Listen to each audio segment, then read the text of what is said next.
ये हम आज हमारे एक जानकार हैं, बहुत पुराने जानकार हैं, हमारे फैमिली फ्रेंड हैं। उनसे आज हम ऐसे ही रूबरू हो रहे थे और डिस्कस कर रहे थे ये वाहन के मुद्दे को।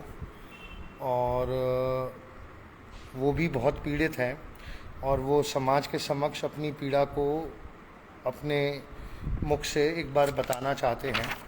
तो मैं आप सबके सामने एक आम आदमी की आवाज़ पहुंचाना चाह रहा हूं। ये हमारा पैम्फलेट है जो हमने जन जन तक पहुंचाया है, जिसमें हमने सारी हकीकत बताई है कि ऑन ग्राउंड होना क्या चाहिए था और हो क्या रहा है। और अब मैं प्रार्थना करूंगा खोसला जी से कि वो अपने मुख से इस पूरी पीड़ा को दर्शाए। तो सर आप बताओ, एज अ आम आदमी, ये जो 10 और 15 साल के वाहनों को नष्ट किया जा रहा है इस प्रकार से पूरे समाज के, इससे क्या आपको पर्सनली तो पहले क्या पीड़ा पहुंच रही है आपके परिवार को और आपको? नमस्कार भाई। सबसे पहले तो पीड़ा हमें यह हो रही है कि हमारी गाड़ी जो अच्छी खासी फिटनेस है 10 साल के अंदर समाप्त करने की घोषणा एनजीटी के थ्रू सरकार ने कर दी है। जिस गाड़ी का हमने टैक्स जब हमने गाड़ी ली थी तब हमने आरटीओ और आरसी के ऊपर हमारा 15 साल वैलिड था और आज हम 5 साल पहले ही गाड़ी को समाप्त कर रहे हैं। गवर्नमेंट क्या चाहती है?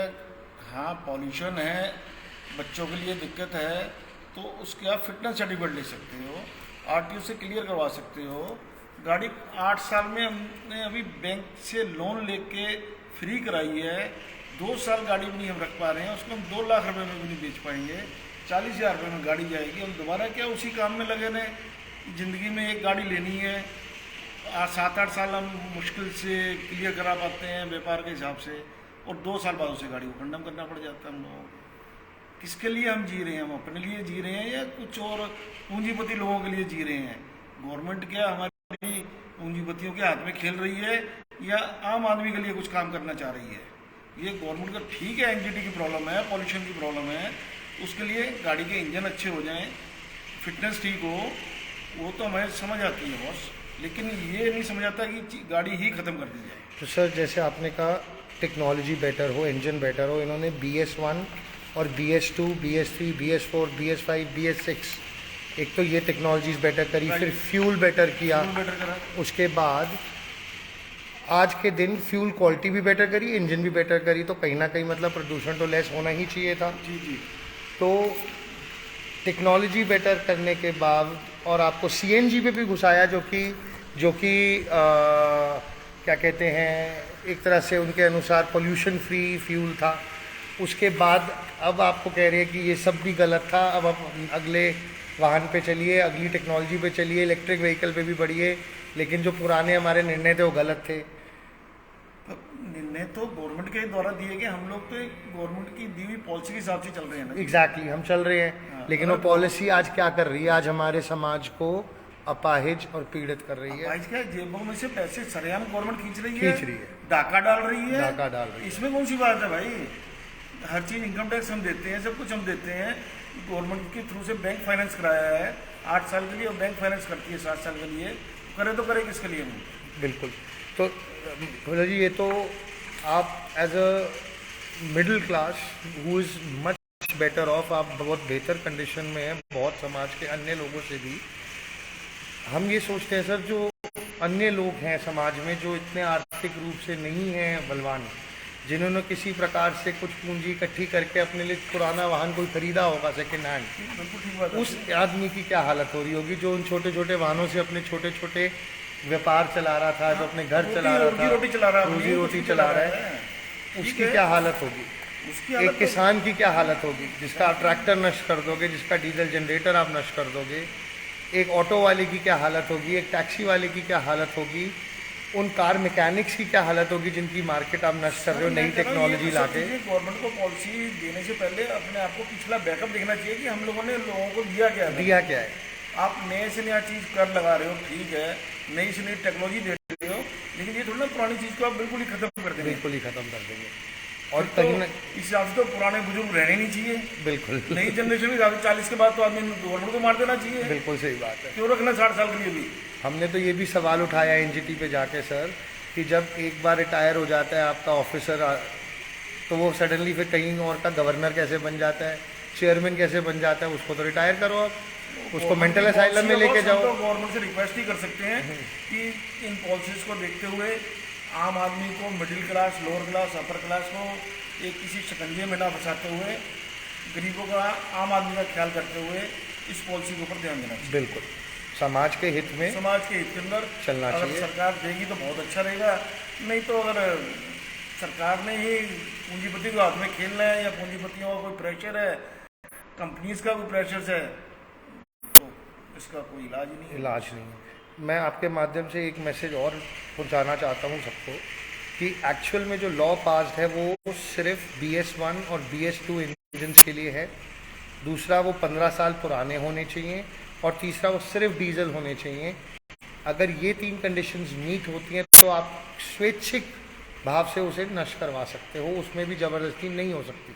हाँ सच में मतलब फिटनेस है गाड़ी की। गाड़ी इंडिया में चलती कितनी है आज मिडिल क्लास आदमी की? 1 लाख से नीचे नीचे चलती है। बिल्कुल 1 लाख के अंदर कोई इंजन नहीं मेरे ख्याल से सही बात है, से ढंग से खुल पाता है। बिल्कुल।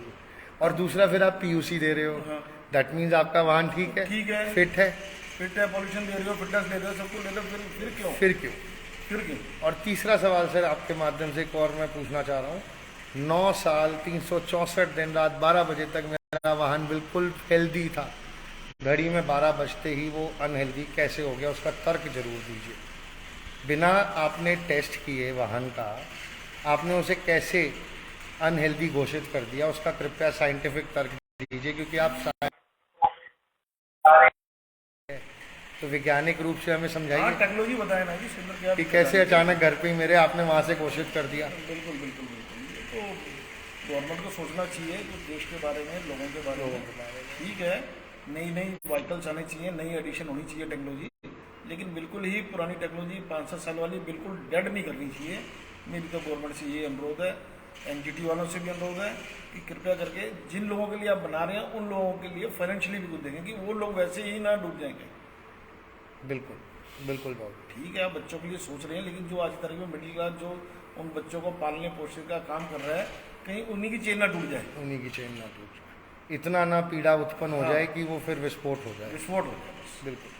तो मैं खुशला जी आपका बहुत बहुत धन्यवाद देता हूँ। आपने समाज हित में, राष्ट्र हित में आपने ये मैसेज सबके प्रति सबको पहुँचाया। मैं बाकी लोगों से भी प्रार्थना करूँगा, समाज के जो पीड़ित हो रहे हैं और हो चुके हैं, कृपया आप अपना छोटा छोटा एक मैसेज 2 मिनट का, 3 मिनट का वीडियो या ऑडियो द्वारा ज़रूर बनाएं और कृपया वो आप लोग हम लोगों तक पहुंचाएं। मैं आपको हमारे नंबर्स दे देता हूं जिस पे आप अपने मैसेजेस भेज सकते हैं।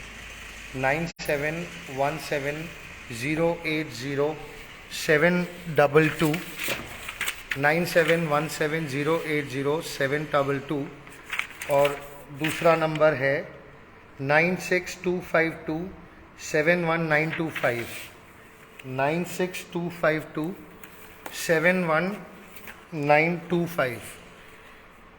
हमारी मुहिम है मेरा वाहन मेरी संपत्ति, हमारा राष्ट्र हमारी संपत्ति।